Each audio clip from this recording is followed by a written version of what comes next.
Eu ia ver para deixar aqui alguém assistindo para ver as perguntas. Você já ligou? Qual Sérgio tem celular? Salomão, você não tem celular para assistir? Você não tem celular para assistir a live? Você vai assistir? É, ó, pega do seu pai, né?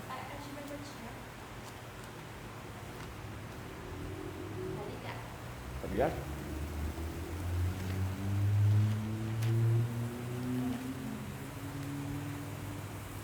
Espera entrar alguém, já fala. Deixa eu ver. Em função da gravação. Tá na Então pauta, entra né? lá e comenta daí. Amém? Paz do Senhor, irmãos. Todos que estão assistindo a gente na live. Sempre falo, né? Os que estão assistindo agora e os que vão assistir amanhã, depois de amanhã, daqui um mês, daqui um ano, quem sabe, né, Tobias? E por diante. Cumprimento a todos que estão presentes aí com a paz do Senhor, os que estão aqui na igreja nos auxiliando também. Só pedir para a nossa assistente aqui, Assistente. desliga esse ventilador, fazendo favor. Porque esse aqui é barulhento, aí senão vai atrapalhar os irmãos aí, escutar a gente aí. Amém? Já fiz o meu cumprimento aqui, deixar o Tobias também cumprimentar todo mundo aí. Boa noite, na paz do Senhor Jesus, né, a todos que estão aqui, aos que estão nos ouvindo e nos vendo também, que nessa noite nós possamos compartilhar aquilo que Deus já falou com a gente e que, graças a Deus, nós buscamos, né, com muitos outros também e quem está assistindo, e que verdadeiramente que as maravilhas da palavra de Deus possam, né, chegar aos nossos olhos, ao nosso entendimento, que possamos viver as mesmas em nome de Jesus. Amém.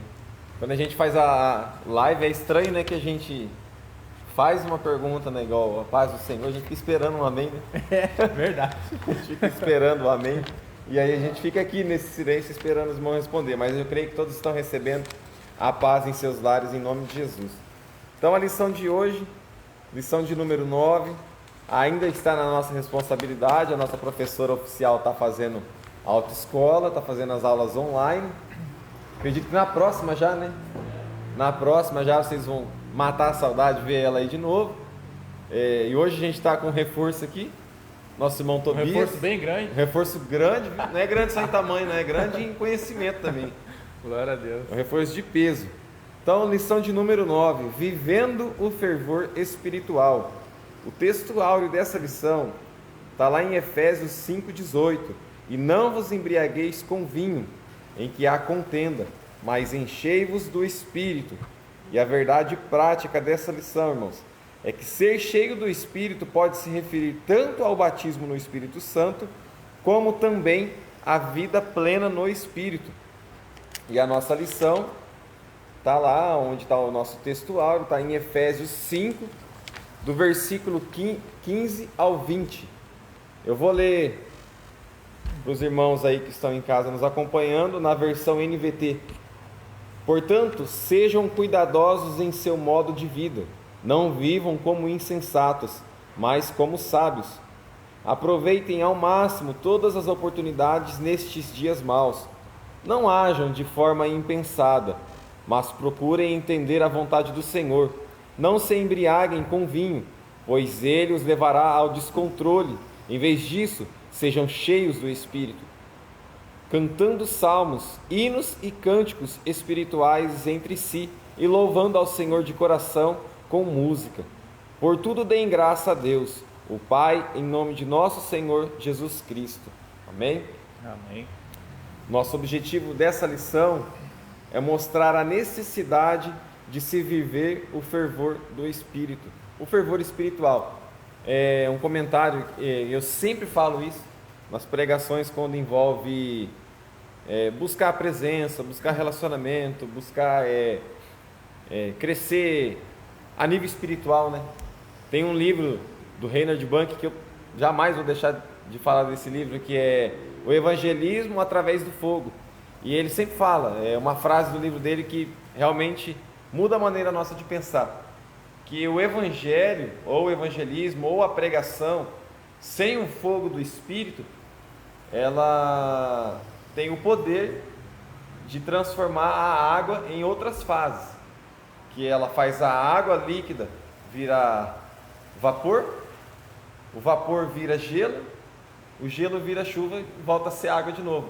Mas jamais o poder de transformar a água em vinho. Amém.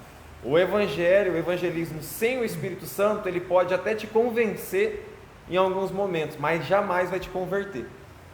Porque o evangelho, ele tem que ter o poder, porque o Espírito, ele está enraizado na Bíblia. A gente aprendeu na lição passada que a Bíblia é uma inspiração divina, e o próprio Espírito Santo inspirou as Escrituras.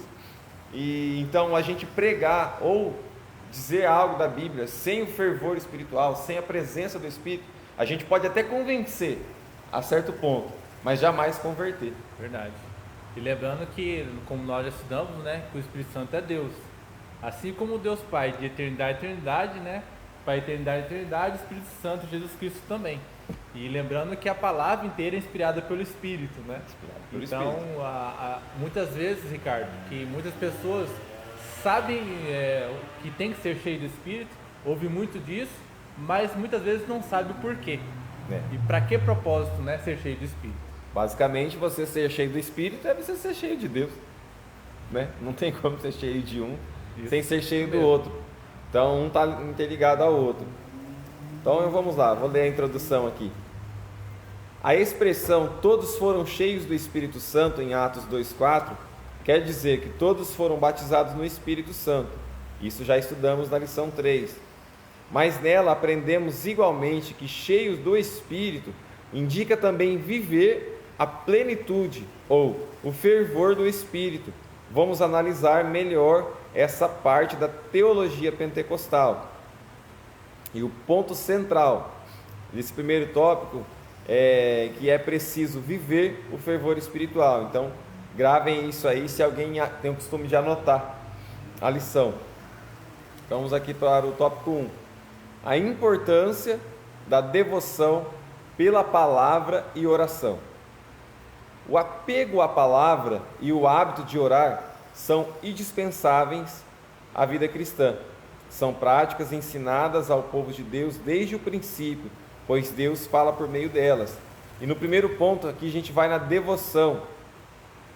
E a nossa ideia de devoção, essa é uma revista assembleiana, a gente estava até comentando isso aqui, quando fala a nossa ideia, tudo que fala a nossa aqui, é o pessoal aqui que escreveu a revista, dizendo, então, CPAD, né? A CPAD.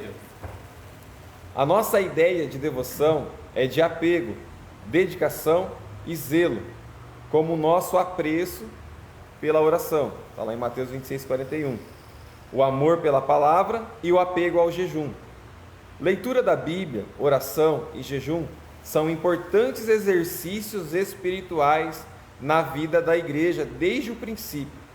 Tudo isso é válido e espiritualmente salutar, ou seja, saudável, sadio, para a vida cristã, mas torna-se eficaz quando acompanhada de santificação e humildade, prudência e sabedoria. Está lá no versículo 15, que a gente leu no comecinho aqui. A nossa prudência é para que essas práticas não venham se tornar motivo de exibição. Amém? O que seria isso? Vou comentar aqui e depois o Tobias dá a ideia dele. Pega água pra gente.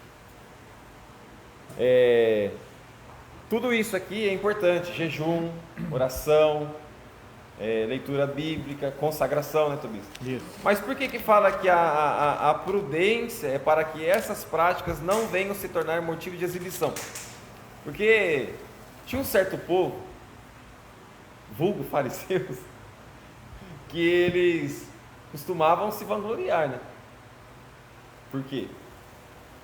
Achavam que sabiam. Achavam que sabiam, eram os mais santos, eram os mais justos, os mais sábios, enfim.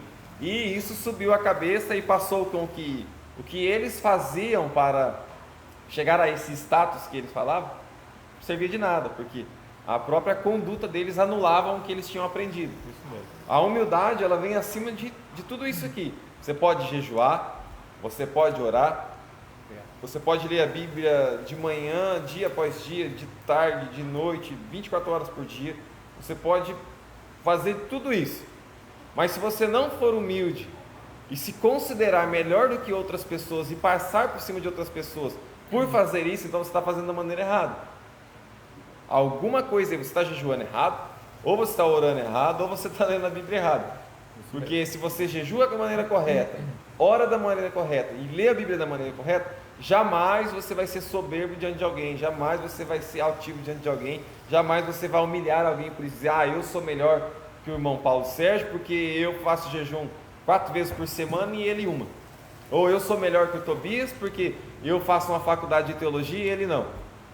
Se eu fazer isso aí, é melhor eu parar, porque eu estou gastando investimento à toa, e não estou fazendo da maneira correta. Por isso aqui, a prudência. Deixa o Tobias comentar um pouco, senão eu vou roubar todos os comentários aqui e ele vai ficar sem comentário. Não, Deus provê comentários, né? Mas assim, voltando à questão que você falou das pessoas dos antigos, né? Dos fariseus em si, vamos dizer assim que eles começaram certo. Começaram certinho, até chegar a um ponto onde o ego entrou. Sim. Né? Que daí começa a existir muito do eu posso, eu quero, eu tenho desejo, eu tenho meu tempo, né? O eu entrou no meio, onde ele começou a fazer com que os ensinamentos que eles tinham, né, da palavra em si, começou a ser só pela razão. E aí pela razão, como diz, o princípio, né, de temor a Deus, o princípio de que Deus é absoluto, que Deus é tudo verdadeiramente em todos, ele foi diminuindo, até que entrou o ego, entrou a cobiça, entrou né, o egoísmo em si, né, para usufruir da palavra, daquilo que Deus, né, disse para eles há muito tempo atrás, e usufruir para buscar algo, né, na vida das pessoas pelo qual eles ensinavam, né, e se achavam melhor ainda que eles ainda. Amém. Ele falou uma palavra aqui, começou certo. Eles começaram certo. Eu vou comentar isso aqui num outro ponto aqui da lição, que eu já tinha feito um comentário parecido com isso aqui, mas eu vou guardar essa daqui para a próxima. Isso. Amém? Vamos para o ponto 2 aqui, a oração e a palavra. Você lê para nós o ponto 2? A oração e a palavra. Todos nós conhecemos o jargão evangélico. A oração é a chave da vitória. Isso é verdade. Não existe vida espiritual abundante sem oração. Segundo a declaração de fé das Assembleias de Deus, a oração é o ato consciente pelo qual a pessoa dirige-se a Deus para se comunicar com Ele e buscar a sua ajuda por meio da palavra ou pensamento. A oração é a alma do cristianismo e expressa a nossa total dependência de Deus. O próprio Jesus Cristo tinha o hábito de orar. Evangelho de Lucas, capítulo 3, 21, capítulo 6, 12. Essa prática particular deve ser espontânea e contínua. 1 Tessalonicenses, capítulo 5, versículo 17. A leitura da Bíblia nos torna sábios e prudentes. 2 Timóteo 3,15, Salmos 119, 100. Vocês entenderam por que eu falei que se você pratica tais atos e pensa de maneira arrogante em relação a outras pessoas, você está fazendo errado? Por quê? Aqui está dizendo, a leitura da Bíblia nos torna sábios e prudentes. Se você está lendo e não está virando sábio e nem prudente, então você só está folheando, você não está lendo. Quando ele fala leitura da Bíblia, acredito eu que a intenção do escritor dessa lição, quando ele diz a leitura, ele está querendo dizer como a Bíblia fala, examinai as Escrituras. Porque ler é diferente de examinar. Isso. A gente já aprendeu isso aqui numa outra lição há muito tempo atrás, que nós não devemos simplesmente ler a Bíblia, mas sim examinar, entender, como eu disse na lição passada, pedir para o autor sentar do nosso lado aqui, o Espírito Santo, e falar, o que está querendo dizer isso? O que isso quer falar para mim? Então, se nós lemos da maneira correta e fazemos da maneira certa mesmo, e não desviamos desse caminho, né? A gente não vai pecar em essa relação. E aqui quando a gente fala de oração, irmãos, para você que está aí em casa, o teu pastor não pode te obrigar a orar. O teu líder de jovens, de círculo de oração, dos varões, nós que estamos aqui dando essa lição, nós não podemos chegar em você e falar, você tem que orar amanhã, 3 horas da tarde, você tem que orar quarta-feira, 8 horas, você tem que orar. Não, estou dizendo, essa prática, a prática da oração, essa prática particular deve ser espontânea, porque a oração, ela vem, acredito sim, eu tenho isso de mim, que é o momento mais íntimo que você tem com Deus. Porque se você for olhar a olhos carnais, para pensar, a olhos carnais, a Vivian que está aqui, o Paulo Sérgio, estamos dentro aqui, muito abaixo dos 15%, poderia até ter mais gente aqui hoje, né? Estamos dentro dos 15% que permite a igreja. Amém. Mas para pensar você como olhos carnais. Se você que vê uma pessoa orando no ônibus, uma pessoa de olho fechado dentro do ônibus e falando sozinho, esse cara é louco, ele não bate bem na cabeça, está falando sozinho. Quem olha de fora pensa assim, mas você entende que naquele momento que você está falando sozinho à vista do mundo, você está falando com o Pai, com o Criador, com o Todo-Poderoso. Então não existe ato na terra hoje mais íntimo para se ter com Deus ou com o Pai do que a oração. Então se você não tem essa prática de oração, de orar na sua casa, você jamais vai orar na igreja. Por quê? Se você não consegue orar sozinho, você não vai conseguir orar na frente de outras pessoas. Você vai até fechar o teu olho, você vai até ficar aqui, mas você não vai orar.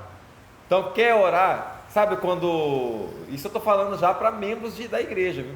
Sabe quando a gente está numa roda, num círculo, num grupo, e a gente fala, ora aí.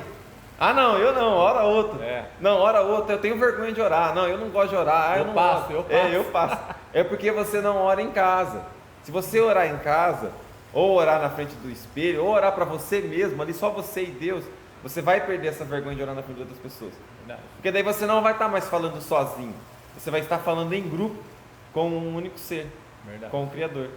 Então, a prática de oração, ela jamais vai poder ser exigida por alguém. Tem que partir de você. E eu penso assim, se eu não tenho, não vou dizer intimidade, essa liberdade, essa ousadia, essa coragem de falar com Deus sozinho, ele tem que abrir o olho. Então, aí que entra a questão de conhecer a Deus, né? Aí que entra a importância do Espírito Santo em nós. Que aqui fala assim, na revista, fala assim, livre e espontânea vontade. Ele quer orar. É a mesma coisa de como que eu vou conhecer você, Ricardo, se eu não converso com você? Se a gente não... É o que a gente fala lá, aquele louvor, eu quero conhecer Jesus, conhecer Jesus, mas... Como, né? Como?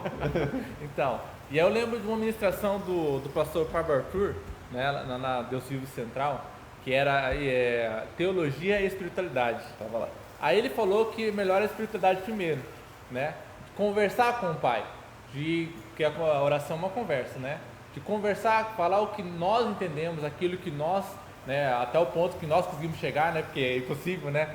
Querer falar tudo certinho perante Deus, porque ele é todo, é onipotente, onisciente, ele é tudo verdadeiramente. Mas aí que entra a nossa conversa, com o nosso coração aberto, realmente sendo edificado conversando com Ele. E aí, sendo edificado conversando com Deus Pai, verdadeiramente o Espírito Santo há de agir mais no nosso interior, aonde em qualquer lugar, em qualquer momento, nós podemos orar, tanto particular como coletivamente. E antigamente se ouvia muito falar, né, a respeito disso, de oração. E só vou falar mais um pouco nesse assunto porque é importante. E a gente falava, eu ouvia dizer mesmo assim, olha, é como você senta para ter uma conversa com o seu pai, né? Ou com a sua mãe. É essa conversa que você tem que ter. Mas hoje eu paro para pensar, mas nossa, hoje tá feio, né? As conversas dos filhos com os pais, né? Não tem o respeito mais, aquela, é só o básico, aquela submissão. Então, não é mais como conversar com seu pai não, tá? É com respeito. Se for na raiz, na raiz verdadeira mas assim, no jeito que as pessoas estão fazendo. O jeito que estão tratando os pais terrenos. Não hoje, que é errado, né? Mas que a maioria está fazendo hoje, né? É o jeito de você conversar com o seu pai se você cumprir lá o honra pai e mãe. Aí tá certo. Se tiver uma intimidade com o pai, verdadeiramente. E aí, no mais a fundo, Ricardo, também dá para entender, né? Como eu já vi vários pastores, né? Teólogos dizendo que a falta de orar se torna pecado. Contradiz, né, a vontade de Deus. Desobedecer a Deus é pecado, entendeu? Porque desde o princípio, né, existe a oração, que é sempre Deus falando com o homem e o homem falando com Deus, né? E a gente tem que ver que todo pecado que tem o título de contrariar a vontade de Deus se enquadra na desobediência. que é comparado ao pecado de feitiçaria. Então, é grave. Se for isso, está aumentando. Aí a gente... Eu não recordo agora, mas eu li hoje que a Bíblia fala que tudo que não provém da fé se torna pecado. A fé de orar, a fé de buscar, a fé de estudar a palavra, a fé de viver segundo a vontade de Deus, acaba saindo fora dos propósitos de Deus e aí se torna pecado, que aí entra o ego, né? Uhum. Amém? E aí encaixa aqui, ó, no 3. O viver sabiamente. Esses exercícios espirituais devem ser colocados em prática no dia a dia, diferentemente do nécio. Vede prudentemente como andais, não como nécios, mas como sábios. Existem pelo menos 7 palavras gregas no Novo Testamento para nécio, mas aqui o apóstolo usa nessa passagem, só aparece aqui, que é azofos, tolo sem juízo. Significado de azofos, tolo sem juízo. Paulo está contrastando a sabedoria cristã, que vem do Espírito, com a insensatez dos pagãos. Isso se torna claro no versículo 17, onde o apóstolo usa o termo apphon, nécio insensato, e acrescenta que esses não entendem a vontade do Senhor. Devemos priorizar a vontade de Deus em nossas decisões. O Tobias acabou de falar, contrariando a vontade de Deus, né? Quem faz isso está contrariando. E aqui está dizendo que devemos priorizar as vontades de Deus em nossas decisões, atitudes, e não focar aparentes vantagens, como faz o mundo. O modo de vida do crente não pode ser o mesmo padrão do mundo. Romanos 12:1, que acabamos de encerrar uma campanha dizendo em cima desse versículo aqui, de Romanos 12:1. Então você vê aqui que basicamente aqui, esse tópico, ele completou o que a gente estava dizendo aqui até agora. Nós devemos priorizar as vontades de Deus, não devemos ter o mesmo padrão de vida do mundo. Como que é o mesmo padrão de vida do mundo? Não faz, né? Vamos levando aí de qualquer jeito. Tudo contrário a Deus. Tudo ao contrário. Tudo que não for a favor de Deus é o padrão do mundo. Concluindo também aí que como da oração, por mais que as pessoas que começam a buscar a Deus não tenham um conhecimento muito mais profundo na palavra, né? Mas através da oração para com Deus, né? O próprio Deus, através do Espírito Santo, leva as pessoas, ou leva nós a andarmos segundo a vontade dele. E com o andar, né, do tempo, da busca, da entrega, e vai acrescentando cada dia mais. Com isso, a pessoa não se perde no caminho. Por isso que aqui na lição ele está colocando como exercícios. E todos sabem, exercícios você tem que fazer diariamente para ele surtir efeito. Por quê? A gente tem um exemplo, não vou citar nomes, de uma pessoa que eu conheço, que ela é um pouco sedentária, mas ela não faz exercício. Aí quando ela faz, fica cheia de dores, não consegue andar direito, não consegue sentar direito, porque faz exercícios raramente. E todo exercício, isso é na vida, irmãos, que quando você não faz diariamente, ele te traz dor, ele é cansativo, ele é doloroso e ele é estressante, ele cansa. Mas quando você faz diariamente, ele surte resultados. E essas dores do começo, que quem já fez academia ou faz academia, tem os acadêmicos da igreja aqui, né, que fazem academia, né, que sabem como é que é. Todo começo traz dor, é difícil, é dolorido, nossa, é muito difícil, parece que eu não vou aguentar, machuca demais, dói demais, porque todo exercício é assim. O que o exercício faz? Ele te ajuda a romper limites. Então quando você pratica isso diariamente, chega um tempo em que ele começa a ser prazeroso e ele vai surtir resultado. Essas dores, ela leva resultado. Então tem que ser diário. Você não pode fazer isso de vez em quando. Eu não posso ler a Bíblia só quando eu vou no culto, orar só quando eu vou no culto, fazer jejum só uma vez no mês quando o pastor pede uma campanha. Quando faz. Isso quando faz. Não, você tem que fazer isso diariamente, porque daí vai deixar de ser cansativo e vai começar a trazer frutos. E aí a gente está falando de uma lição que fala viver cheio do Espírito, e a gente já viu aqui que não é só ser batizado no Espírito, que é viver uma vida plena no Espírito. E esses frutos desse exercício são frutos do Espírito, que é o fruto do Espírito. E aí esses frutos, e tá vendo que uma coisa liga a outra. Então quando você faz isso, isso vai desencadeando uma série de resultados benéficos para a sua vida espiritual, e isso se reflete na sua vida física, na sua vida material, na sua vida sentimental, na sua vida emocional, tudo. Continuando o exemplo que o Carlos disse, né, sobre academia, exercício físico, aí as pessoas não fazem, sedentários, como falou, né? E aí quando quer fazer de uma forma, como diz assim, eu vou recuperar o tempo perdido, eu vou fazer tudo de uma vez só, né? Aí exige muito acima daquilo que o corpo suporta. Aí o que acontece? No caso, em vez de trazer benefícios, traz malefícios, por assim dizer, né? E a mesma coisa, às vezes, as pessoas que já servem a Deus, né, foram alcançados por Cristo, mas não investe o tempo em oração, em estudo, né, realmente em viver em comunhão com Deus plenamente. E aí quando quer fazer assim, não, eu vou pegar aquele pastor falou, o que o outro falou, eu ouvi o que o outro faz, e quer juntar tudo e fazer tudo de uma vez só, aonde não entende nada, aonde confunde mais a mente ainda, porque tudo existe um princípio, né, igual a academia, né, vai começar a fazer, o corpo começa a sentir, né, se fazer todos os dias, uma certa mudança, porque vai melhorando o sistema do corpo, né, as condições vão melhorando, mas isso não é aquela dor insuportável, né, você sente aquela coisa leve, mas você sabendo que é para melhor. É a mesma coisa com a comunhão com Deus. Quando nós, todos os dias, né, nós oramos, nós buscamos a Deus, nós nos entronizamos perante Ele, a nossa vida vai mudando, aquilo que é errado vai se desfazendo. E nós vamos perceber que realmente, lentamente, nossa vida está mudando para melhor, segundo a vontade de Deus, baseado na palavra dele. Exatamente. E ninguém está falando aqui para você ficar 24 horas com a cara na Bíblia, orando e jejuando. Não é. É o que o Tobias falou, você não pode, eu não fazia isso, então agora eu vou recuperar o tempo perdido e eu vou fazer isso porque eu preciso ser santo, eu preciso ser salvo. Não, você vai se acabar, porque Deus fez o mundo e o nosso tempo de maneira perfeita. Um dia tem 24 horas. Dessas 24 horas, o ideal são 8 para você dormir, 8 para você trabalhar e 8 para você ter um tempo de qualidade. Dessas 8 horas, você pode tirar 10 minutos para ler a Bíblia, 5 minutos para orar e ficar um tempo com a sua família.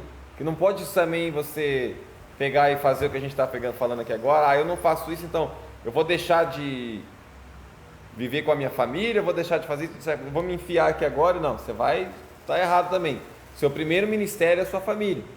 Mas dentro desse tempo de qualidade com a sua família, você tem e deve e pode tirar um tempo para meditar na palavra, para orar, para jejuar, enfim, você tem que usar, viver sabiamente. Isso. Viver sabiamente é isso aqui, ó, tá dizendo aqui, ó, viver sabiamente é isso aqui, viver com sabedoria, não sendo imprudente, não fazendo as coisas da maneira errada, não se atropelando. Tem gente que troca, eu não vou dormir 8 horas não, eu vou dormir só 4, mas vou trabalhar 12 e vou continuar tentando caminhar. Não, eu vou trabalhar 16 horas por dia, vou ficar 3 horas com a minha família e vou dormir o resto. Não, você não pode. Se você fazer isso aí, você vai quebrar o ciclo e aí você vai se estrepar lá na frente. Isso. Agora não vai dar nada. Nunca. E eu acho que eu preguei isso no culto de jovens. Você não vai colher isso agora. O que você está plantando, você não vai colher agora. Se você lê a Bíblia, se você pratica a palavra, se você ora ou não ora, jejua ou não jejua, você não vai colher agora. Se eu falar para você e você começar a orar e jejuar agora, não vai mudar em nada a sua vida agora. Não posso mentir também e falar que amanhã já vai ser diferente. Não vai mudar em nada a sua vida agora. Mas daqui um tempo, 1 mês, 2 meses, 3 meses, 1 ano, 2 anos, 10 anos, a lei da semeadura ela é certa, ela não falha. Pode levar 30 e poucos anos, mas ela é certa, uma hora vem. Se você não plantar, uma coisa é fato, se você não plantar nada, você não vai colher nada. Isso é certo, é certo. Bem? Aí que entra a importância, né, da busca, né? Aí que entra a importância da plenitude do Espírito. Aí que entra a importância de buscar a Deus todos os dias. E aí, baseado na vontade de Deus, na segunda palavra, nós podemos estabelecer, né, os horários, os momentos, o que Deus fala, o Espírito Santo fala, né, que a gente tem que fazer, que a gente não deve fazer, além daquilo que a palavra já ensina. Nenhum de nós faz isso, não vai fazer, Jesus vai voltar e ninguém mais vai fazer isso, mas teve um cara na história da igreja, Jonathan Edwards, foi um dos pais do avivamento da igreja. Ele, se eu não me engano, era 11 filhos que ele tinha. Era 11 não lembrei agora a quantidade de filhos exata. É bastante. Era bastante. Mais do que o normal. É muito mais do que o normal. Começou muito cedo, entrou na faculdade com 11 ou 12 anos, se formou aos 17, virou pastor aos 18, com 21 tinha igreja e já tinha uma pancada de filho. Ele estudava a Bíblia quase 11 horas por dia. E assim, ele dedicava, olha só, ele trocava totalmente o tempo dele, mas ele tirava o tempo dele.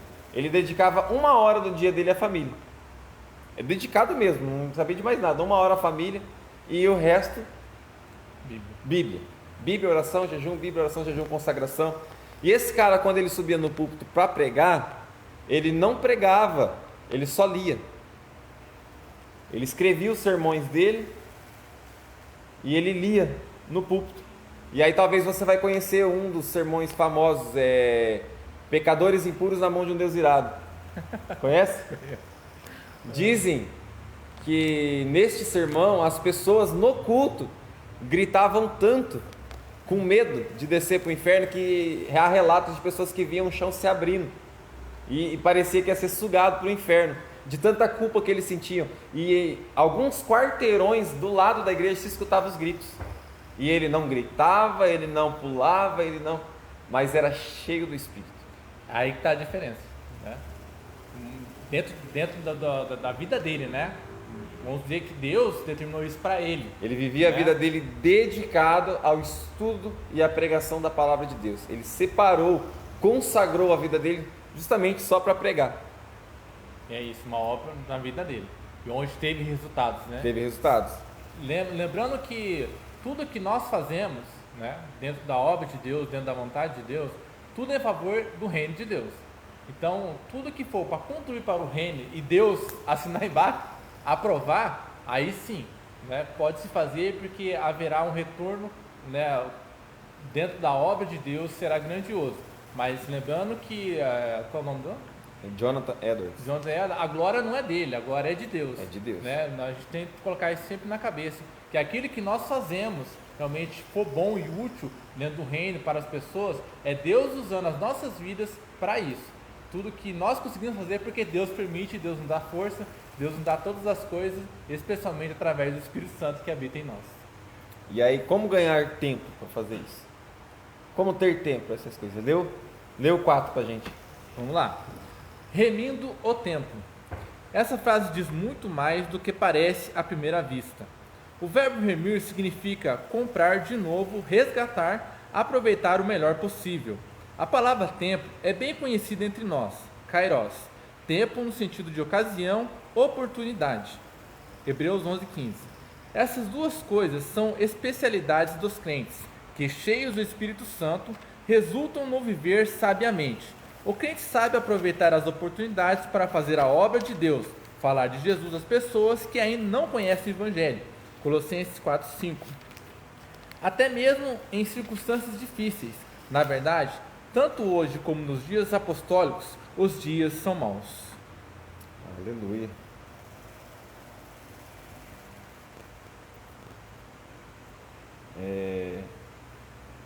Aqui a gente pega algo que eu queria ter falado lá, mas eu me segurei para falar aqui, um pouco antes que a gente estava falando do tempo de qualidade. E aí entra um segredo, porque quando eu estou no meu trabalho, ou quando eu estou na minha escola, na minha faculdade, em qualquer lugar que seja, eu não preciso parar, Tobias, me ajoelhar, fechar os meus olhos. 11 filhos? 11 filhos mesmo, viu? Se eu não me engano, era 13 horas por dia que ele estudava a Bíblia, não era 11. Eu confundi o 11 das horas com os 11 filhos. Você não precisa se ajoelhar na sua escola, no seu trabalho, erguer suas mãos para o céu, né, Paulo Sérgio? E fechar o teu olho e gritar: Deus, Santíssimo e amado Pai, soberano nas alturas, dono do céu e da terra, fazer para falar com Deus. Não, você pode estar ali trabalhando e ali na tua mente,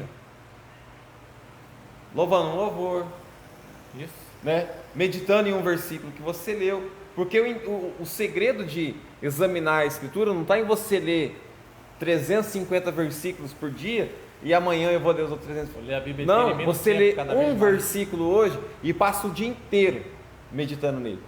Eu garanto para você, se você ler esse versículo de manhã, na hora do almoço, de tarde e antes de dormir, cada vez que você lê, ele vai falar algo novo com você.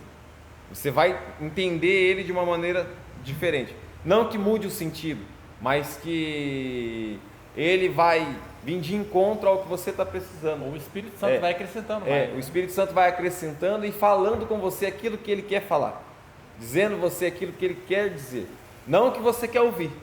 Mas muitas vezes. A gente às vezes ouve o que a gente quer, né? Lê e fala: não, eu entendi isso, eu quero que ele seja isso. Não, mas então o Espírito não está aí na conversa, né? Mas quando o Espírito está na conversa, ele vai fazer você entender aquilo que ele quer passar para você. Então a gente pode sim multiplicar esse tempo. Às vezes eu vou separar meia hora do meu dia só para Deus, pouco, mas vamos falar assim, né? Só para Deus, para ler, para orar, enfim. Na busca, né? Na busca. Só que não vai ficar só nisso. Aí no restante do seu dia, você vai estar também louvando. Ou está indo trabalhar, estou escutando um louvor, né? O barulho quem pega ônibus aí, esses dias estava de ônibus, ou no próprio carro. O trânsito, né, é tão ruim, né? O barulho, as pessoas falando. Hoje, então, não vai ouvir no rádio, não. Não vai ouvindo notícia, não. É pior, né? É pior. Só notícia ruim. É pior. Eu vi uma imagem hoje e isso condiz com a nossa realidade. Desde o começo da pandemia, ensinaram a gente a usar máscara no nariz, mas não falaram para a gente colocar tampões nos ouvidos também. Porque a doença, ela não está contaminando só por aqui, ela está entrando por aqui também. Quanta gente está em casa, preso, ficando doente pelas coisas que tem ouvido, pelas coisas que tem escutado. Isso mesmo. Nem pegou a doença, só o fato de achar que está doente, já vai ficando deprimido, já vai ficando debilitado, a imunidade já baixa, aí quando vê, daí sim pega uma outra doença e morre. Quantas pessoas desde o começo dessa pandemia não morreram deprimidos, depressivos, por causa das notícias, por causa das coisas que tem escutado? Então, você que está escutando aí em casa, tira o teu dia, o teu momento de escutar notícia, coloca um louvor, coloca uma pregação no YouTube, coloca uma pregação em áudio, pega a Bíblia lá, pode ser até a do Cid Moreira lá, falada, e põe para ouvir. É melhor do que você ficar escutando notícia, porque hoje não dá para acreditar em mais nada que a mídia fala, mais nada. Não dá. Mais nada. Não fica alienado do mundo também não, mas não fica vidrado nisso, fissurado nisso não. Tira um tempo de qualidade. Você pode estar ouvindo um louvor, cantando enquanto você está varrendo a tua casa, enquanto você está lavando a sua louça, enquanto você está lavando a sua roupa, enquanto você está cuidando do seu filho, da sua filha, enquanto você está fazendo comida. Em vez de estar escutando notícia ruim na hora do almoço, não, vamos ver uma pregação. Também. Né? Não vamos... Não fica vendo notícia. E também pode orar. É só pode morte. Orar, né? Pode orar, falar com Deus, né? Deus abençoar o mundo, abençoar as pessoas, libertar as pessoas, resolver a situação, né, para melhor. Coloca um fundo lá, musical, igual a gente coloca na igreja aqui, e vai orar. Ora em casa, Deus. Coloca um instrumental lá de algum louvor que você goste. Não é para dormir, vai, é para orar. E vai falar com Deus enquanto você está fazendo comida. Fala: Deus, salva essa nação, salva a nossa cidade, salva nosso bairro, salva a minha família, que vai ser muito melhor. De novo, repito, você não vai ver resultado hoje, você não vai ver resultado amanhã, você vai ver resultado daqui uma semana, daqui um mês. E ressaltando que a oração tem que vir do coração. Não tenta tudo pela razão, vem do coração. se solta diante de Deus. Um dos fatores principais antes de orar, a gente se humilhar diante dele, pedir perdão dos pecados, reconhecer que nós somos dependentes dele em tudo. E aí, através desse início, né, aí o Espírito Santo começa a agir mais e realmente o coração quebrantado, né, Deus, ele age mais através do coração quebrantado. E nisso começa a orar, né, com o coração, pedindo a favor daqueles que você ama, daqueles, né, que talvez você não conhece, mas que sabe que precisam mais, né, de você também, da sua família. E aí nisso o Espírito Santo vai levando, né, quando vai ver já, né, orou bastante, já falou com Deus e Sim, fica, né, traz até alegria. É parar de poluir a tua mente, porque enquanto está na tua mente, a nossa aula aqui, ou a pregação do pastor, ou a pregação de quem quer que seja que vem aqui pregar, alguém ainda pode tirar isso, né? Enquanto está só na tua mente, a gente vem aqui e fala, ó, não é assim que está acontecendo, tem Jesus para cuidar, tem Jesus para salvar, tem Jesus para curar. Enquanto está na sua mente, a gente ainda consegue colocar essas, vamos dizer, vamos falar aqui no nosso cenário, a gente consegue vir com essa vacina e vacinar você e você ser curado disso. Mas a partir do momento que isso descer para o teu coração, aí já era. Aí você se adoece, aí pronto. E esse fator que nós estamos dizendo, de ouvir louvor, de ler a palavra, de, né, orar a Deus, isso se enquadra dentro do remir o templo também, porque daí você vai se edificando diante de Deus. Aqui no dicionário do Strong, né, vou ler a primeira parte, fala assim, ó, fazer uso sábio e sagrado de cada oportunidade para fazer o bem, né, para fazer o bem. Então aí que está um dos fatores, né, principais do remir o templo, se edificar, né, e também aonde estiver, né, testemunhar, falar do grande poder de Deus, daquilo que Deus pode fazer na vida das pessoas, dizendo que nada está perdido, nosso Deus, ele pode restabelecer grandes coisas na vida de qualquer pessoa que buscar a ele. Amém. Amém. Então, acredito que ficou muito mais do que claro essa parte do remir o templo, né?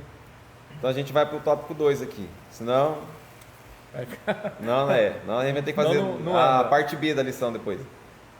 A importância em manter-se cheio do Espírito. A obra do Espírito Santo na vida do crente é dinâmica. Ele não fica estático a partir da conversão, pois a expressão cheio do Espírito Santo significa reacender a chama do Espírito. Não se deve confundir com a expressão cheios do Espírito Santo do Pentecoste. Então vamos lá para a gente entender. Na parte 1. E não vos embriagueis com vinho, que está lá no versículo 18, a parte A. Essa frase é como a Septuaginta traduz: não olheis para o vinho.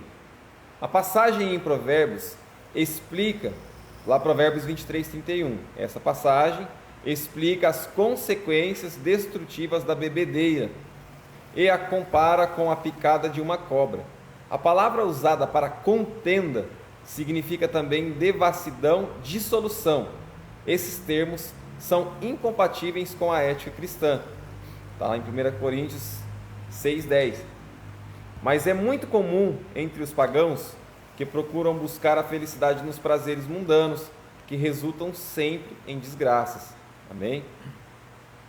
Eu vou deixar para comentar na hora que nós ler o outro, se você quiser comentar. Então, eu vou ler aqui um comentário do Hernando Dias Lopes. Pode ler. Né? E aí diz assim, que a fala não se cheira com vinho, mas do Espírito. Aí aqui fala do oposto, né? Se cheira com vinho. Na embriaguez, o homem perde o controle de si mesmo. No enchimento do Espírito, ele ganha o controle de si, pois o domínio próprio é fruto do Espírito. Martin Lloyd-Jones, médico e pastor, disse: o vinho e o álcool, farmacologicamente falando, não são estimulantes, mas depressivos. O álcool sempre está classificado na farmacologia entre os depressivos. O álcool é um ladrão de cérebros. A embriaguez, deprimindo o cérebro, tira do homem o autocontrole, a sabedoria, o entendimento, o julgamento, o equilíbrio e o poder para avaliar as coisas. Ou seja, a embriaguez impede o homem de agir de maneira sensata. O que o Espírito Santo faz é exatamente o oposto. Ele não pode ser posto no manual de farmacologia, mas ele é estimulante antidepressivo. Ele estimula a mente, o coração e a vontade. Amém. Mais um detalhe para não se encher de vinho. Exatamente. Ou bebida alcoólica, né? Eu tenho um comentário que complementa isso, mas precisa você ler o 2 primeiro pra gente. Vou ler o 2 então. Mas enchei-vos do Espírito. Essa expressão indica a renovação, novo enchimento do Espírito. Atos 4:8, capítulo 13, versículo 9. A ação do Espírito na vida cristã não é estática. Nele somos renovados no nosso dia a dia. Essa experiência acontece reiteradamente em nossos dias e isso vem desde o Pentecostes. Os discípulos já tinham o Espírito antes do Pentecostes.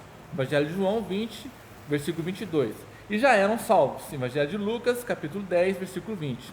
Todos os crentes em Jesus pentecostais e não pentecostais, batizados no Espírito Santo e não batizados, têm o Espírito Santo. O apóstolo se refere à plenitude do Espírito em enchei-vos do Espírito, que é a característica típica dos pentecostais. Amém? Então agora vamos lá. Qual que foi esse do Hernandes Dias Lopes? Hernandes Dias Lopes. A gente vai fazer um do Ricardo Cabral da Silva. Isso que eu comentava. Não, é porque é quase igual, porque assim, é um comparativo também, que eu fiz quando eu li. Porque quando você, lembra que eu estava falando de que todas essas atitudes, a gente não vê o resultado agora, mas quando, bom, eu já fui do mundo, não sei se você já foi? A gente já tem aquele ditado, vou beber para esquecer. Quando se trata de coisa ruim, o resultado é na hora. Se você está deprimido, se você está preocupado com suas contas, se você está, como é que fala, desiludido com um ex-relacionamento, com alguma coisa, aí vem a expressão do mundo, vou beber para esquecer. E realmente, na hora que você toma, ela sobe, né, Paulo? Se fica 10, você fica leve. Perde o controle, né? Você, como é que ele falou? A falta de sensatez. Isso. E realmente, não é que você se curou daquilo, mas você esqueceu. Esquece e não fica alegre. Você esqueceu e ficou alegre porque você esqueceu. Diferente de você ser cheio do Espírito. Vamos fazer um comparativo? Eu tenho os mesmos problemas, tá? Mas eu vou tratar, o lado A vai tratar com o vinho, ou com a cervejinha, vamos atualizar aqui para os dias de hoje, que é a cervejinha, né? E muitas o outras, álcool, né? O álcool, enfim, muitas outras. Eu vou beber para esquecer. Ele vai beber, ele vai esquecer, ele vai ficar alegrão, ele vai dar um churrasco, ele vai dar risada a noite inteira, beleza? O lado B, ele vai ser cheio do Espírito Santo. Ele vai estar sofrendo, ele vai estar orando, chorando, lendo a Bíblia chorando, vai passar a noite jejuando chorando, vai fazer uma campanha às vezes chorando, com um problema aí, e pedindo a Deus a solução. Está sendo cheio do Espírito. O lado A no dia seguinte vai acordar com ressaca. O que ele esqueceu durante a noite, ele vai se lembrar de manhã. Voltar de novo. Porque ele esqueceu, ele vai se lembrar. E aí aquele sentimento ruim vai voltar e vai voltar pior, porque ele vai voltar junto com a ressaca da bebedeira. Mas o cara que foi cheio do Espírito Santo, no dia seguinte ele vai viver o que a Bíblia fala. O choro pode durar uma noite, mas a alegria vem pela manhã, porque ele não esqueceu, mas ele venceu. Ele venceu aquela dificuldade, ele venceu aquela situação. Gente que bebe para esquecer, porque foi cheio de vinho. Quem é cheio do Espírito Santo não esquece, mas vence. Ele vai vencer a dificuldade, ele vai vencer aquela situação, ele vai ter paz. Paz não é ausência de guerra, paz é estar calmo e tranquilo, sabendo que está em guerra. Então, ser cheio do Espírito é a solução. Você pode chorar agora, porque você já está chorando, você já está numa situação ruim. Se você beber agora vai ficar legal, mas amanhã vai ficar pior. Mas se você decidir ir pelo caminho de ser cheio pelo Espírito Santo, você pode chorar essa noite inteira, mas amanhã a alegria vai vir. E aí você vai vencer. Mesmo se lembrando daquilo, você vai continuar sorrindo, porque você sabe que você venceu. Além de que o beber, né, quando a pessoa bebe, fala que perde o controle, perde o sentido, né? Então, além dos problemas que ela já tem, através de estar bêbado, né, pode fazer mais coisa errada ainda. Né? Eu só peguei o lado aqui que fala do lado negativo para ela, né? Mas a Bíblia ainda alerta em que há contenda. Além do cara estar alegre, ele perde a razão, ele perde o sentido, ele vai brigar, ele vai descontar. Inconscientemente, isso já foi estudado, inconscientemente ele está descontando toda a mágoa, toda a raiva, toda a frustração dele nas contendas, nas discussões, e, enfim, você já vê, né? Você que está assistindo aí e está no mundo, está na bebedeira, você sabe, celular na mão de bêbado é um perigo. Também. Porque ele vai criar briga, ele vai criar discussão, ele vai criar contenda. E ele pode, além de magoar outras pessoas, ele pode matar outras pessoas através do trânsito, né? Então, quer dizer, não existe nada favorável, né, a uma pessoa que vive bêbada, numa vida como essa, vive bêbada. Porque uma coisa ou outra, grande ou pequena, ela vai fazer. Não tem um ponto a favor do lado de ser cheio do vinho ou do espírito. Do espírito já é o contrário, como o Ricardo já disse, dos grandes benefícios que tem quando as pessoas em si, buscam o espírito, né? Além de trazer coisas boas, né? Não coisas boas baseado na visão do mundo, né? Na visão do ser humano em si, né? Na visão como diz, debaixo da lei de Adão, né? Descendente de Adão, mas sim segundo a vontade de Deus, onde que além de ser maravilhoso, se prolonga, né? E será para todo sempre, né? Isso no Espírito Santo. Amém. Tá entendido então, né? Esquece o vinho, esquece a cervejinha, esquece a caipirinha, a vodka e muitas bebidas que tem por aí. Esquece o álcool, né? E se por acaso tiver alguém assistindo, né, com esse problema, bebida, né? Pode ser cristão ou não, ou pode ser aquele cristão que acredita em Jesus, mas nunca tomou decisão, né? Pede ajuda para ele. Pede ajuda para ele que ele vai te ajudar. Amém? Mas abre seu coração, diga o que você quer. E aí, com a conversa com Deus, o próprio Deus vai te ajudar a se libertar disso e buscar Ele para ter uma vida melhor, para ter a família mais abençoada, a vida abençoada, independente do problema da pandemia ou de todas as coisas que podem vir neste mundo, né? Estando com Deus, a paz está em nossas vidas. Isso para encerrar, esse aqui a gente já ir para o 3, é importante porque a gente às vezes não esquece de falar disso, mas eu sofri disso, e quando eu voltei para os caminhos do Senhor, em um determinado momento eu falei: Pai, tira de mim, eu não quero ter que evitar, eu quero não gostar mais. E tem gente que, nada contra, mas tem gente que é cristão há 20, 30 anos, não toma, não bebe, nem nada, mas não pode sentir o cheiro que já fica doido de vontade, né? Que tem que orar da maneira correta, né? Tem gente que ora para, me dá um controle, eu quero ter o controle. Não, pede para Deus tirar logo o gosto disso aí, para você não sentir mais prazer, para você não sentir gosto, para você não sentir desejo nem vontade, para você olhar e falar: nossa, que nojo, quero nem saber, prefiro uma coquinha gelada. Quer dizer que a pessoa não foi liberta. Né? Quando nós somos libertos verdadeiramente, né, nós já temos aí cravado em nossas vidas, em nossa mente, que aquilo não presta e pronto, acabou. Aquilo pode passar na frente, indo e volta, tal, né, que não vai ser vai alcançar, né, não vai ser um gatilho, né, para ativar algo, né, na sua mente. Por isso que tem que ter a verdadeira libertação, né? Mas é claro que com a busca, né, para com Deus, o próprio Deus, ele liberta em nome de Jesus. Amém? Então vamos lá para o ponto 3. Não confundir o batismo no Espírito Santo. Isso já foi estudado na lição 3.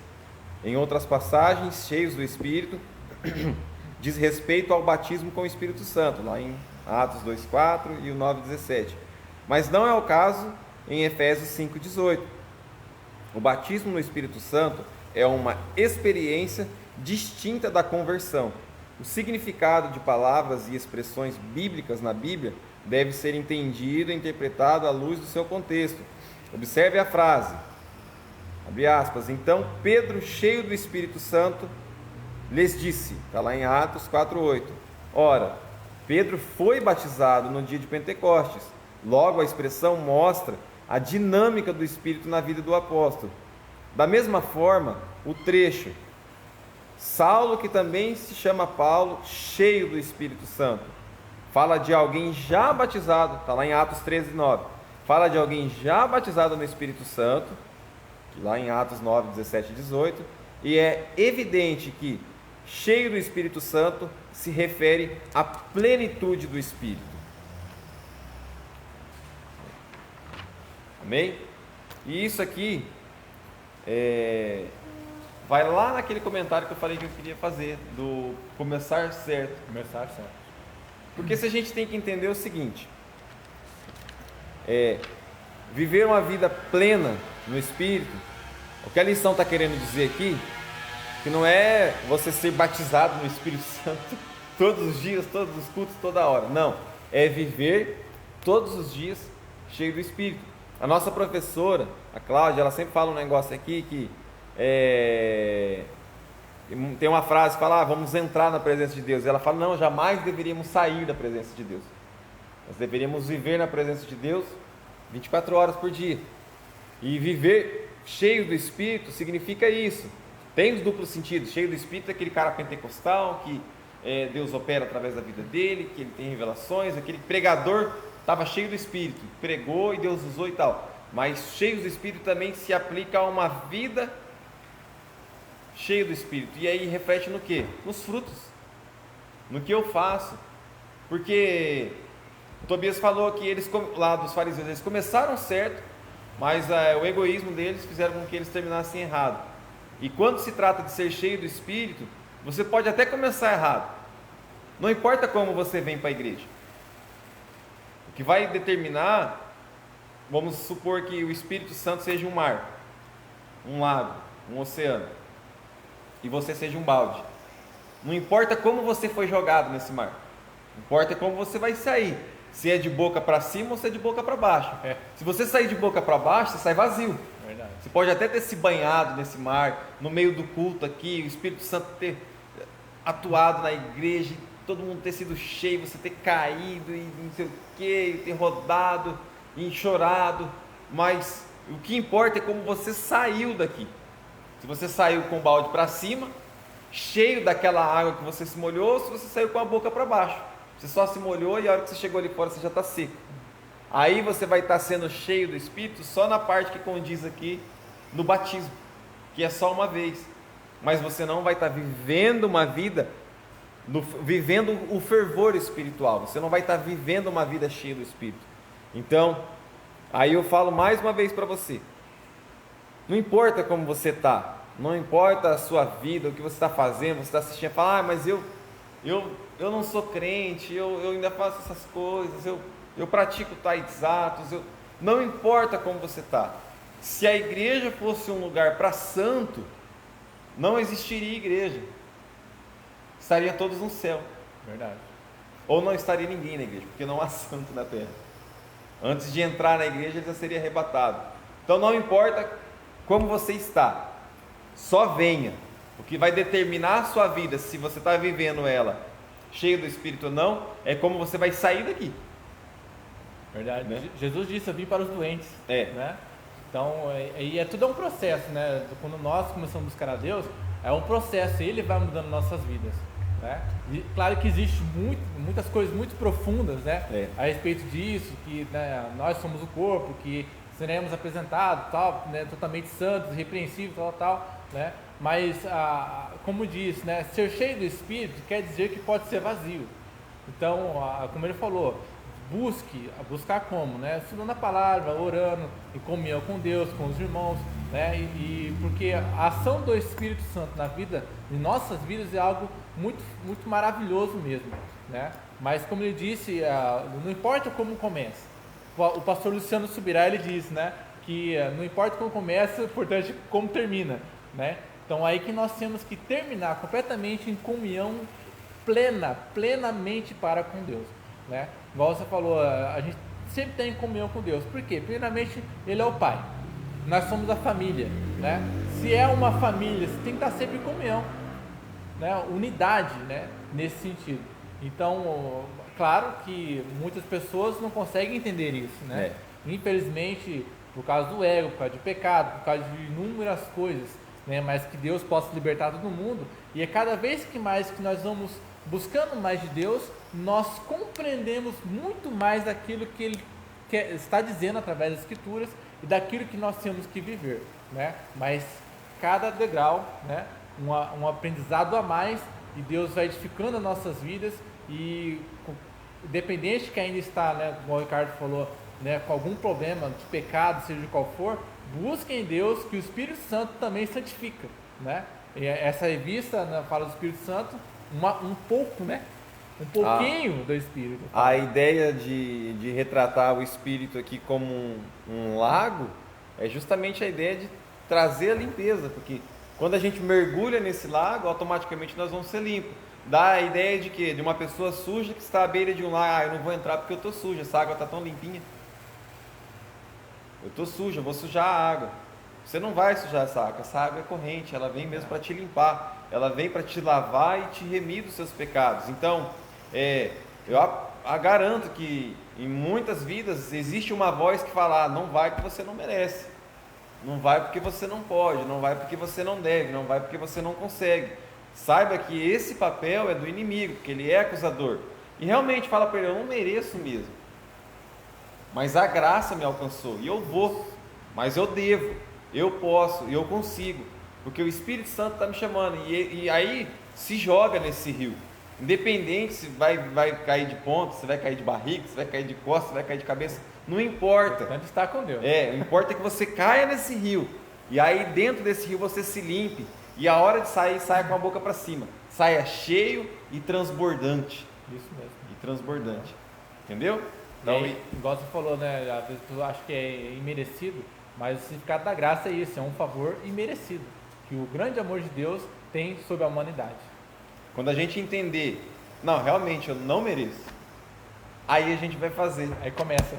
Porque enquanto eu ficar na minha ideia de que eu vou fazer só quando eu achar que eu mereço, você nunca vai fazer. E se fazer, está fazendo errado. Então, aí que entra mais um problema que levou os fariseus a cair, né? Porque aí começou esse negócio de eu mereço, aí entrou o ego, aí já viu, né? Então, qualquer fator que vai contra a vontade de Deus, que nós vamos alimentando, acaba nos tirando da presença dele. Amém? Então vamos aqui para o 3. Vigilantes contra a frieza espiritual. Vamos ver. Introdução e 1. Isso. Você deve se lembrar de que um dos requisitos para compor o grupo dos 7 diáconos era ser cheios do Espírito Santo. Livro de Atos, capítulo 6, versículo 3. Como identificar alguém cheio do Espírito? O apóstolo apresenta pelo menos três características: o testemunho transbordante, a vida de gratidão e de submissão. A primeira, testemunho transbordante. É um sinal evidente. Os cânticos são expressões de alegria e de louvor a Deus, além da função de instruir a igreja. Os cristãos expressam por meio dos hinos seus anseios, suas esperanças, aquilo que acreditam estar inspirado na vida das personagens bíblicas e nas promessas divinas. Os salmos são o saltério de Israel, o livro dos salmos, aos quais o Espírito dava uma vida nova. Muitos deles são adaptados à música ainda hoje no judaísmo e no cristianismo. Os hinos são uma referência às primeiras composições cristãs e lamentamos o fato de não terem sobrevivido, mas algumas de suas estrofes estão no Novo Testamento. Epístola de Filipenses, capítulo 2, versículos 5 a 11, é um bom exemplo. Os cânticos espirituais, palavras não premeditadas, cantadas no Espírito durante a adoração, são um poderoso meio de edificação que contribui para a glória de Deus. Epístola de Colossenses, capítulo 3, versículo 16. Amém. Esse testemunho transbordante, fazendo menção aos louvores aqui, é aquela pessoa que se entrega, né? Que se deixa e se expressa e bota tudo ali naquele momento do louvor. Por isso que a gente sempre fala, né, na hora do louvor aqui, se entrega. É a hora de você colocar para fora o seu anseio, tudo que tem dentro de você, no momento do louvor, você se esvaziar. Tem muita gente que entende ao contrário. A hora do louvor não é para você se encher, é para você se esvaziar de tudo que trouxe você até aqui, esvaziar das suas preocupações, esvaziar de tudo, para na hora que vir a palavra, essa sim, encher o teu ser interior de sabedoria, de entendimento, de fé, porque a fé vem pelo ouvir, o ouvir da palavra de Deus. Se você estiver cheio, a palavra não vai entrar, e se a palavra não entrar, automaticamente sua fé diminui, sua fé cai, porque se você não ouvir a palavra, você não tem fé. Então isso aqui é uma instrução, mas eu pedi também que a gente pode colocar isso como uma ferramenta. Use o momento do louvor para se esvaziar. Isso mesmo. Lembrando assim, rapidinho, né, porque não vai demorar muito, Lembrando que É muito conteúdo. lembrando que antigamente, quando as pessoas falavam assim, quer ser batizado do Espírito Santo, começa a dar glória, aí ficava glória, né? Uma visão, tipo assim, um princípio correto, mas efetuado de uma forma errada, né? O dar glória a Deus é completamente se abrir o coração e exaltar a Deus acima de todas as coisas, reconhecer quem Ele é e glorificá-lo como Ele é. Né? Aí que entra, né, a espontaneidade, sendo levado pelo Espírito a exaltar o grande Deus, e assim virão a edificação da parte de Deus para a vida das pessoas. Amém. Eu tenho um testemunho sobre isso que ele falou, mas deixa para uma outra lição. Não dá. Eu até falei para ler os 3 já de uma vez. Já vamos ler. Eu pensei, né? O 2, dar graça em tudo. Essa é a vontade de Deus e deve ser a marca de todos os cristãos. Ser cheio do Espírito nos leva a uma vida alegre, dando sempre graças por tudo ao nosso Deus e Pai, em nome de nosso Senhor Jesus Cristo. Efésios 5:20. O Espírito Santo nos capacita a levar uma vida de gratidão a Deus Pai, centrada em Cristo. Há diversas passagens tripartidas no Novo Testamento, várias referências aqui, desde Mateus a 1 Pedro, onde o Espírito Santo aparece como Pai e como Filho, e a passagem que estamos analisando é uma delas, versículos 18 ao 20. Quer ler o 3? A sujeição. O quebrantamento e a humildade expressam bem a plenitude do Espírito. A submissão é outra consequência de uma vida na plenitude do Espírito, pois o Espírito nos capacita a essa sujeição. É dever cristão submeter as autoridades constituídas aos seus superiores hierárquicos. Essa sujeição deve haver entre os irmãos na igreja. Então, só para resumir aqui todo o capítulo, para a gente ir para a conclusão. Aqui, ó, lá na introdução, como identificar alguém cheio do Espírito? O apóstolo apresenta pelo menos 3 características: o testemunho transbordante, a vida de gratidão e a submissão. Ou seja, se uma pessoa ela é cheia do Espírito, ela faz aquilo que a gente falou, ela tem a entrega dela 100%. Testemunho transbordante, ela dá graça em tudo, não é aquele cara que reclama. Então, se um cara prega que é uma beleza, mas reclama todo dia, esse cara não é cheio do Espírito. Tem algo errado. Se ele prega que é uma beleza na vez dele, ou se um irmão, quando vai subir no púlpito para orar, ora, ou dá uma saudação, ou uma palavra, e na hora dele ele quebra tudo, mas na hora que é o outro ele está dormindo, ele não é cheio do Espírito. Tem alguma coisa errada. Como já aconteceu, a pessoa durante o culto parece que não existe, né? Só subir lá parece que ressuscitou todos nós. Nossa, da onde saiu esse cara, né? Ele não, é visitante. Tudo isso estava escondido. É visitante, né? Porque aqui não, que é uma benção, né? A nossa igreja é uma benção. Mas já fui de igreja que, pelo amor de Deus, o irmão parecia que não existia na igreja, mas dava oportunidade para ele. Fala, mas que voz, hein? E dá uns aleluia, uns glória a Deus.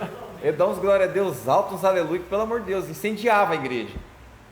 De que fogo eu não sei. Mas enfim, ele tem um testemunho.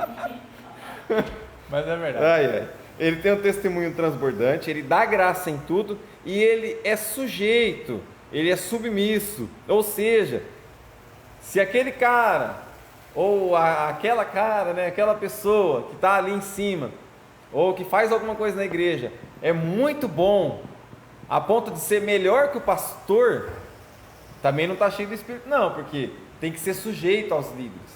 Você tem que ser sujeito ao seu líder dos jovens, ao seu líder dos varões, ao seu líder do louvor, enfim, ao líder da igreja, o seu pastor. Não importa a quantidade de dons que você tem, de talentos que você tenha, se achar que você é melhor que ele. Não, você tem que ser sujeito. Quando o pastor chegar em você ou em mim e falar, irmão, você pode varrer a igreja para nós? Fala, eu? Mas eu logo tenho, né? Logo eu, mas eu tenho PhD, eu falo 6 línguas estranhas, eu tenho dom de revelação, eu sou isso, eu sou aquilo, eu varrei a igreja. Não, isso aí dá para aquele irmão lá fazer. Não, irmão, isso aí então você não é cheio do Espírito. É cheio do Espírito sim, só não é o santo. Então, e aí que entra não somente na visão cristã, né? Mas assim, na sociedade também, né?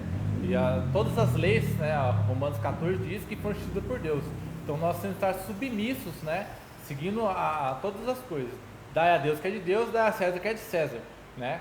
Então uma pessoa cheia do Espírito, ela não traz controvérsias, né? Coisas erradas. pode trazer visões diferentes, né, de quem faz parte do vive segundo a vontade de Satanás, né, ou então de qualquer forma, e a pessoa vive segundo Deus, pode haver controvérsia. Mas em si, de coisas erradas, seja dentro do ministério, seja na rua, em qualquer lugar onde estiver, se fazer qualquer coisa errada, realmente não é uma pessoa que vive na plenitude do Espírito Santo. Ele não traz desobediência, né? Isso. Amém? Então, na conclusão, o significado de enchei-vos do Espírito é ter a vida cristã na plenitude do Espírito Santo. Isso envolve todos os aspectos da nossa vida, desde os cultos até o lar, desde o lar até o trabalho e a sociedade. Por meio desses testemunhos, é possível observar quem é cheio do Espírito Santo. É aquilo que a gente volta, sempre fala, parece que muda o tema da lição no total, assim, umas 3, 4, 5 vezes. Pode pregar em qualquer lugar da Bíblia, mas sempre volta nisso aqui, né? Não adianta ser crente só dentro da igreja. Não adianta. Tem que ser crente em casa, tem que ser crente no trabalho, tem que ser crente na rua, tem que ser crente na escola, aonde quer que você esteja. Isso tem que viver em você, porque a vida que eu vivo, agora não vivo mais eu, mas Cristo vive em mim. Se é Cristo vivendo em você, então todas as suas atitudes do seu dia a dia tem que ser como se fossem as atitudes que Cristo tomaria. Só nisso aí já nos faz pensar e assumirmos que estamos errados e que precisamos melhorar. Eu digo isso de mim. Digo isso de mim. Se a palavra não me contradiz no que eu faço, então a palavra está sendo pregada errado. Porque a palavra ela vem para nos corrigir. E ela tem o poder de nos corrigir, por mais santo que nós achamos que somos. Ela sempre vai nos corrigir. Ela sempre vai nos pegar nos erros. Sempre vai nos fazer melhorar. Porque essa é a intenção. A intenção da palavra não é só apontar e falar, ô, você está errado. Não. Mas é mostrar o erro, mas já vir com a solução e fazer-nos melhorar dia após dia. Construtiva, né? É. Exatamente. Eu vou ler um comentário aqui para finalizar, né? Manda ver. Da conclusão, assim, mais um comentário de Hernando Dias Lopes, né? Diz assim: seria impossível exagerar a importância que o Espírito Santo exerce em nossa vida. Paulo já falou que somos selados pelo Espírito e que não devemos entristecer o Espírito. Agora, ele ordena que sejamos cheios do Espírito. É o Espírito Santo quem nos convence de que pecamos. É Ele quem opera em nós o novo nascimento. É Ele que ilumina o coração para entendermos as Escrituras. É Ele que nos consola e intercede por nós com gemidos inexprimíveis. E Ele quem nos batiza no corpo de Cristo. Ele quem testifica com o nosso Espírito que somos filhos de Deus. Ele quem habita em nós. Todavia, é possível ser nascido do Espírito, ser batizado com o Espírito, habitado pelo Espírito, selado pelo Espírito e ainda assim estar sem a plenitude do Espírito. Nós que já temos o Espírito, que somos batizados no Espírito, devemos agora ser cheios do Espírito. Billy Graham é enfático sobre esse assunto. Todos os cristãos devem ser cheios do Espírito Santo. Todos. E do Espírito Santo, viu, gente? É o que eu falei, não vamos ser cheios de outro Espírito aí não, que não condiz com a Bíblia. Vamos ser cheios do Espírito Santo. Amém? Essa é a lição. Já passamos um pouquinho do horário, mas é porque ela é maior também, a gente começou mais tarde, né? Um pouco mais tarde aí, então tá tudo certo. Amém? Agradeço a todo mundo que ficou aí, que nos acompanhou no dia de hoje, no dia 8/3, você que vai assistir no dia 9, no dia 10, no dia 11. Agradeço a você que tirou um tempinho para assistir aí também essa aula em que nós não estamos aqui ensinando, nós estamos aqui aprendendo junto com vocês, amém? Quer agradecer? E qualquer dúvida. Ah, não, né? aí manda para a Cláudia. Manda no grupo lá que a Cláudia responde. Pode perguntar que nós vamos responder, né? A gente pergunta para ela e a gente responde, né? Tá bom? Mas se caso não entendeu ou não está entendendo, peça a Deus orientação, fale com Deus, busca, né, em Deus, né, para que o Espírito Santo possa abrir os vossos olhos e que assim possa melhorar a sua vida, a vida de todas as pessoas. Que Deus abençoe a todos em nome de Jesus. Amém.